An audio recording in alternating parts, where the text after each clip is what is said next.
मेरा बच्चा बहुत जिद्दी है. It's a phrase we hear in almost every Indian household. Whether it's refusing to wear a sweater, fighting over screen time, or the daily battle of finishing homework, it feels like a constant war.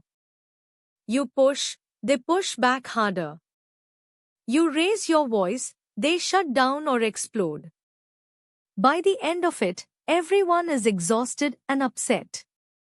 But what if I told you that being ziddi or stubborn isn't a character flaw? What if it's actually a sign of a strong, developing will? Namaste. Today, we are diving deep into the psychology of power struggles.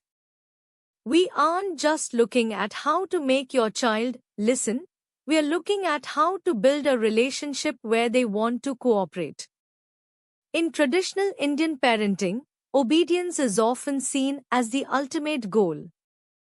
If a child says no, it's viewed as disrespect or badmeezi. We feel like if we don't fix it now, they'll grow up to be rebellious. But psychology tells us something different.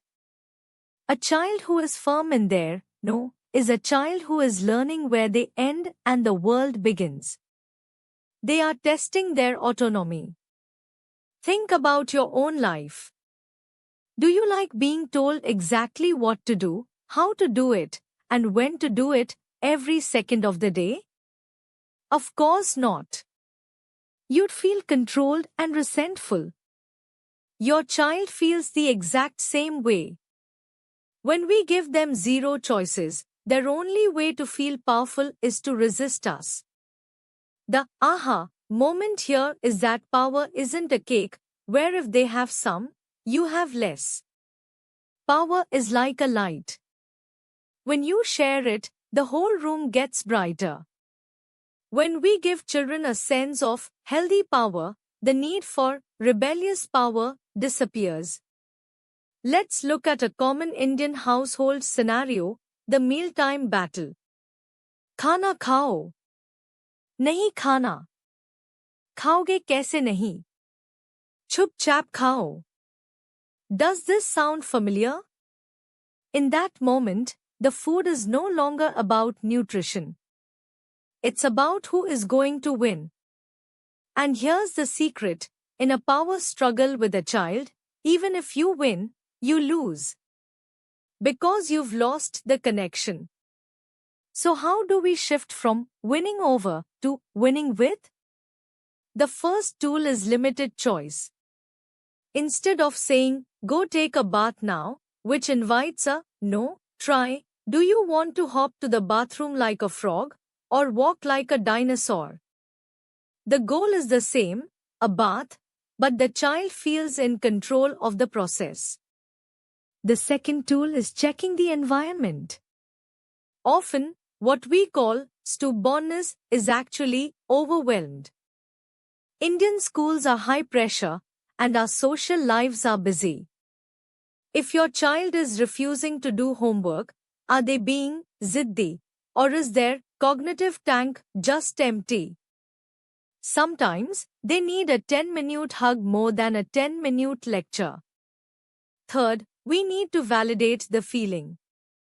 In our culture, we often dismiss emotions, इसमें रोने वाली क्या बात है, or बड़े हो जाओ. But feelings don't go away just because they are ignored, they just get louder. When your child is upset, try saying, it's really hard to stop playing when you're having fun. I get it. When they feel heard, they stop fighting to be understood. Now, let's talk about the big why. Why does this matter? Because a child who is allowed to have a voice at home grows up to be an adult who can say no to peer pressure, no to unfair treatment at work, and no to toxic relationships. By respecting their no today, you are protecting their future. Does this mean we let them do whatever they want? Absolutely not.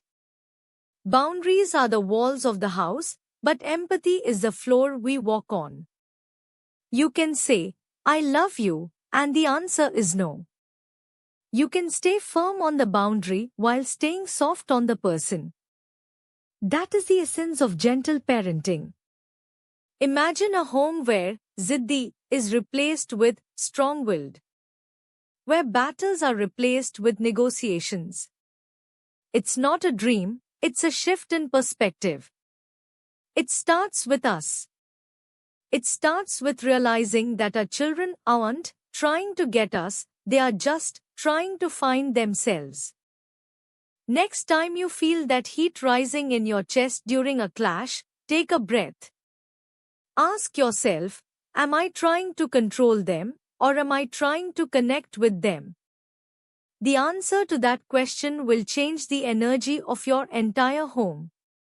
Thank you for joining me today. If you want to raise a child who is both strong and kind, subscribe for more deep dives into the Indian parenting journey. Tell me in the comments, what is one thing your child is stubborn about? Let's find the aha moment together.